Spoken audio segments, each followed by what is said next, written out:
लक्ष ठेवून आहे. सध्या गॅसमुळं म्हणजे स्वयंपाकघरापर्यंत युद्ध पोहोचलंय.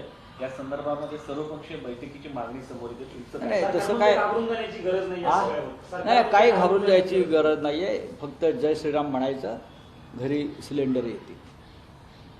भारतीय जनता पक्षाचा जो मंत्र आहे की जय श्रीराम म्हणायचं की जय नमो नमो म्हणायचं, म्हणजे तुम्हाला घरपोच सिलेंडर LPG आपोआप येणार.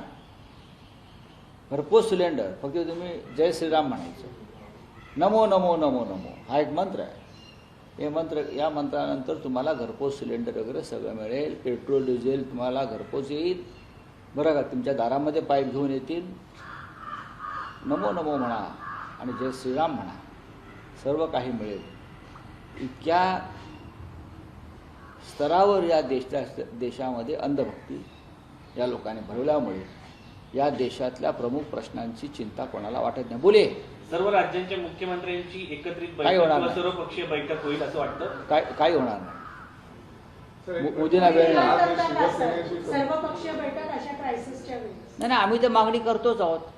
मोदींना जर वाटत नसेल की हा एक खूप मोठा क्रायसिस आहे, ही समस्या आहे, हे सरकारला वाटत नाही. त्यांच्यासाठी क्रायसिस कोणता आहे तर केरळमध्ये निवडणुका जिंकणं, तामिळनाडूमध्ये निवडणुका जिंकणं, आसाममध्ये निवडणुका जिंकणं, हे त्यांच्यासाठी प्राधान्याचे विषय आहेत. हां, तेलाचा इंधन तुटवडा, LPGचा तुटवडा, त्यातून निर्माण होणारी बेरोजगारी, 40% रेस्टॉरंट बंद होताना दिसत आहेत. हजारो अनऑर्गनाइज कामगार मजूर आहेत, ते बेकार होतील.